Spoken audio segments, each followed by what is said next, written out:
औज़ुबिल्लाहिमिनश्शैतानिर्रजीम बिस्मिल्लाहिर्रहमानिर्रहीम। अस्सलाम वालेकुम स्टूडेंट्स, आज हम पढ़ेंगे आपकी केमिस्ट्री का यूनिट नंबर 8 और इसका नाम है एनर्जेटिक्स। इसमें हम पढ़ेंगे थर्मोकेमिकल रिएक्शंस क्या होते हैं, थर्मोकेमिकल इक्वेशंस क्या होती हैं और थर्मोकेमिस्ट्री क्या होती है। थर्मोकेमिकल रिएक्शंस ऐसे रिएक्शंस होते हैं जो अंडरगो हो रहे होते हैं with the release of heat और या फिर एब्जॉर्प्शन ऑफ हीट, इसको हम थर्मोकेमिकल रिएक्शंस कहते हैं। थर्मल का लफ्ज़ जब भी आएगा तो हीट ज़रूर यूज़ हो रहा होगा बीच में वर्ड। फिर है थर्मोकेमिकल इक्वेशंस क्या होती हैं, ऐसी बैलेंस केमिकल इक्वेशंस जो शो कर रही होती हैं चेंज ऑफ हीट को किसी भी केमिकल रिएक्शन के अंदर, किसी भी केमिकल रिएक्शन में कितना हीट का चेंज आ रहा है उसको हम थर्मोकेमिकल इक्वेशंस कहते हैं। नेक्स्ट हम बात करते हैं थर्मोकेमिस्ट्री की।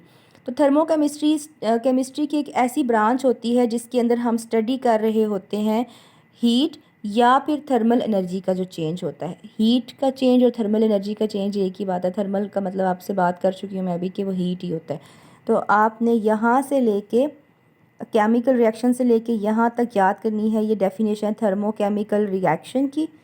इस एवोल्यूशन को क्रॉस करके रिलीज़ लिख दीजिएगा तो डेफिनेशन ईजी हो जाती है। नेक्स्ट यहाँ से अब बैलेंस केमिकल इक्वेशन से लेके यहाँ तक ये आपके पास डेफिनेशन है थर्मोकेमिकल इक्वेशन की। उसके बाद यहाँ द ब्रांच से लेके थर्मोकेमिस्ट्री यहाँ तक जो है ये डेफिनेशन है थर्मोकेमिस्ट्री की और ये इसकी एग्जांपल है। नेक्स्ट है आपके पास reactions. There are two types of thermochemical reactions. एक है आपके पास एक्सोथर्मिक रिएक्शन और एक है आपके पास endothermic reaction. A reaction which release heat is called exothermic reaction और endothermic reaction a reaction that absorb heat is called endothermic reaction. तो ये इतनी ज़्यादा बड़ी बुक की डेफिनेशन याद करने की ज़रूरत नहीं, आप जस्ट यहाँ पे लिख लें reaction that release heat is called exothermic reaction और इसकी एग्जांपल है बर्निंग ऑफ फ्यूल्स। जैसे अगर लकड़ियाँ जलती हैं तो आपको महसूस होता है ना कि उसके इर्द गिर्द टेम्परेचर हाई हो गया, आपको गर्मी फेस फील होना शुरू होती है। सर्दियों में तो नॉर्मल अच्छा लगता है लेकिन गर्मियों में आपको वहाँ पे हीट महसूस होती है, तो इसका मतलब होता है कि हीट रिलीज़ हुई है। तो बर्निंग ऑफ फ्यूल जो है वो एग्जाम्पल है एक्सोथर्मिक रिएक्शन की।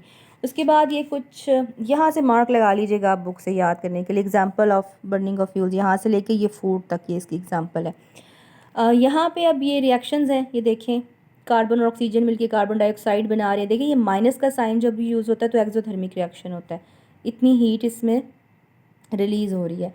हाइड्रोजन और ऑक्सीजन मिलेंगे वाटर बनेगा, इतनी हीट रिलीज़ हो रही है। उसके बाद इस रिएक्शन में भी फिर है endothermic reaction. A reaction that absorb heat is called endothermic reaction. यहाँ पे आप लिख लीजिएगा reaction that absorb heat is called endothermic reaction. उसके बाद इसकी एग्जांपल्स हैं, देखिए हाइड्रोजन और आयोडीन मिलके हाइड्रोजन आयोडाइड बना है, कार्बन और ये रिप्लेसमेंट हुई है मोनोऑक्साइड में और हाइड्रोजन में। और ये देखिए इन सब के साथ जो हीट है वो पॉजिटिव में है।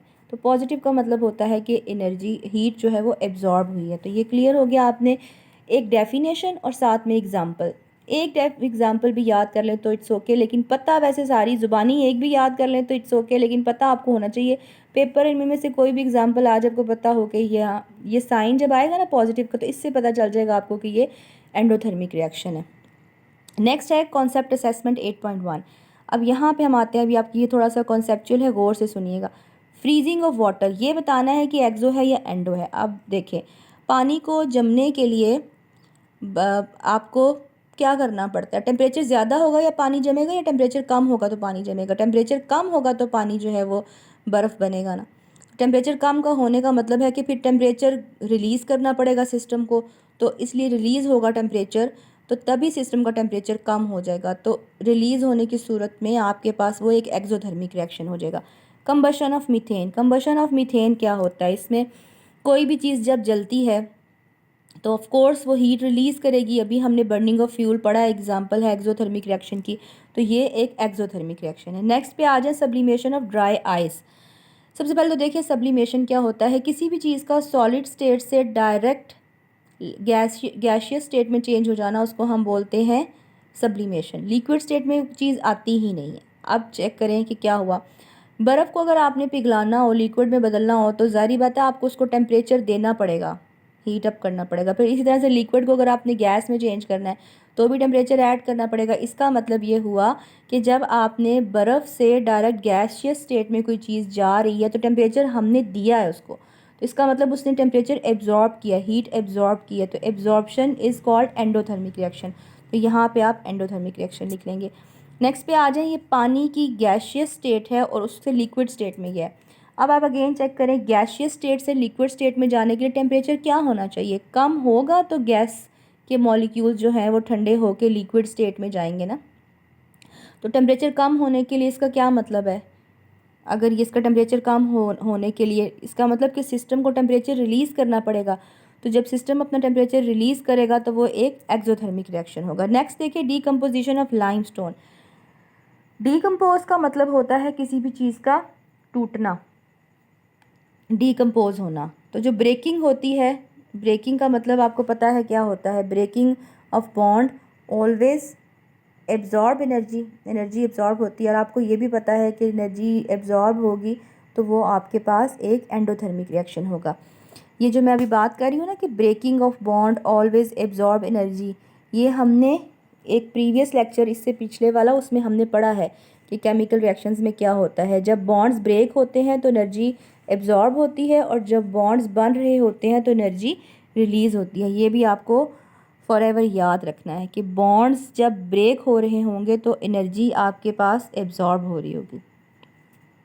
और ये डीकम्पोजिशन ऑफ लाइमस्टोन एक एंडोथर्मिक रिएक्शन है। और यहाँ पे हल्का सा हिंट लिख लें, breaking breaking will absorb heat and absorption is endothermic reaction. और इसके साथ ही हमारा लेक्चर ख़त्म हो जाता है। Kindly don't forget to subscribe the channel, like the video and share it. अल्लाह हाफिज़।